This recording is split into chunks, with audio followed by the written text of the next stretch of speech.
Hello guys, are you tired of dying every time you start a new game? But what the hell? Well, today in this video I will teach you how to not die, so you can survive 99 nights. Now, before we start the video, make sure to like and subscribe, and follow my YouTube. Let's get right into the video. Finding the perfect team is very essential, because 5 people even less in a run than 2 people. As you can see here, I teamed up with 5 people, and they all had a decent amount of damage. So always team up with players who have a good amount of damage. But definitely team up with friends, because randoms can always ruin your run, and make sure everyone has a goal that they are helping. Here's how you should assign the roles. Keep in mind that this is only the roles for the early game, and your job will be different for the late game, so you can definitely get away sometimes. But make sure to come back once in a while. And it doesn't matter if you're just two experienced players are always better than beginners. There's not really much else except to find the training. So I'll talk about the next thing. This is very important, since the early game is the most important part of the whole game. What you need to do first is cut little pillars and campfires to level 3. Just keep getting your wood and burning it on the campfire. After that, or go and find food. I recommend you to try finding a spear before saving the first hit, but you can definitely still beat the wolves using an axe, and you should try finding an axe. I got lucky here. And if you have good teammates, your fire should be leveled before the end of the game. Right here, I died. Right here, you should focus a lot on the radio attack, because you really need to run off. As you can see, I'm relying on very few. Now, after you get the spear, you should get the fire and then that is because with the spear you need fuel, and meat is really good for fuel when you have the biofuel process. Make sure to not use wood for biofuel, because wood is better if you use it for crafting instead. And if you want extra loot or loot chests, then you should travel as far from the campfire.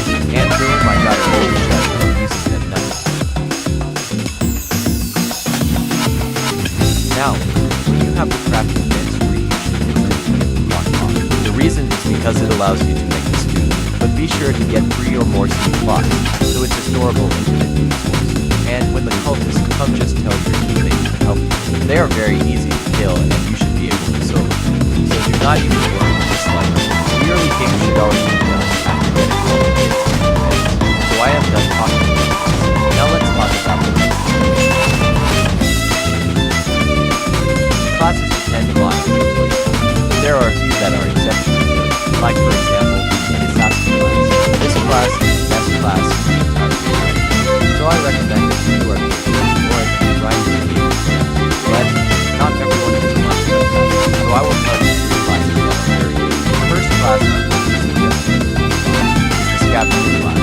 This class is very cheap and reliable, so I recommend you to buy it. Everything of what it says is decent, so you should definitely buy it. Next class is the class. This class is very useful because of the seasonal item of the game. The reason is because it restores more hunger and keeps you on food.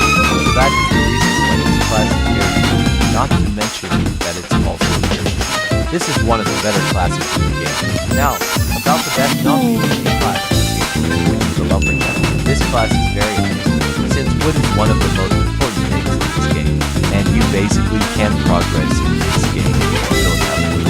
And you can also use the saplings to defend your base, like a tree defense area. So now, you should already know which class you should take. Let's move on to the next thing that this video is talking about.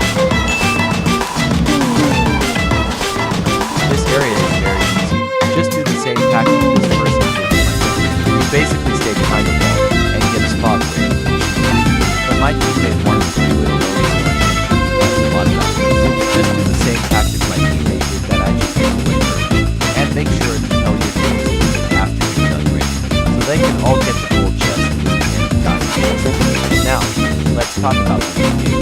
In this part, you should really be getting a lot of trees, because they are basically the key in the late game. You need trees to get the needed items for the late game, and to also build the tree defense so you can stay up through the night. but you should come back every once in a while to cook stew and eat the stew. But this doesn't mean you shouldn't focus a lot on medals either, since they are also needed to craft specific items for the late game. And you should also watch out because the cultists get harder to beat every time. That's why it's important to build the tree defense like what my teammate did here. And make sure to carry bandages regularly on you, because one of your teammates might die and you won't be able to revive them. Do not do what I did here, because I went for the giant bed first and not the owl drill. The owl drill can help you by making you not worrying about fuel anymore. But you might need to check out your campfire sometimes, because the owl drills all might not be enough for your campfire. You can also build a mini defense with these shelves, while you gather wood to craft wood walls in the game. Or just make a tree wall, but it's optional, since you only just need the wood walls and you would be fine. So, you should definitely just use the wood walls instead of the tree defense, because it's a lot faster and does the same thing. Take my advice. Now let's talk about the next thing to talk about. There are many ways to get gems in this game, but to get the most gems you can then follow what I say. First, you should obviously finish all the achievements. Completing all of these achievements gives you gems faster than anything else, but obviously, they are very limited and you can't do them all the time. So, here's what I recommend you to do so you can get a lot of diamonds. First, you should instantly get geared up to fight the stronghold. You can save the kids and get the beds if you want, because reaching day 50 and day 99 gives you gems. So I recommend you do it since you can still get a few diamonds. And a few are always better than none. Now let's go and talk about the method. I recommend you to AFK inside the mothership, since nothing can get you inside here. Then you should get the ray gun if you have the alien class, or if you have a gun with a decent amount of bullets. Then you should do this method that I talked about earlier.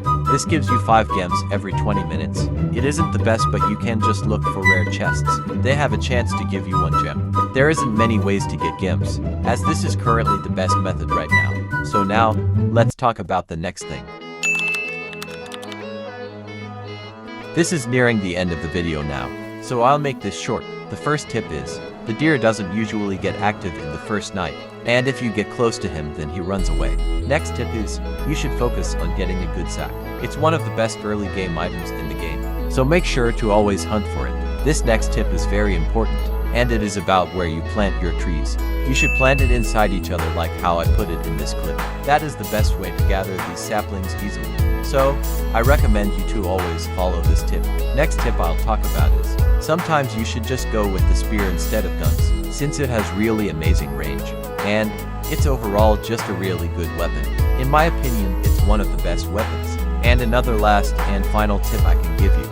You can circle enemies like this with the spear or morning star, so the chance of you getting hit by enemies is dropped. So, this will be the end for this video now guys. I hope you found it helpful. Have a good day and goodbye.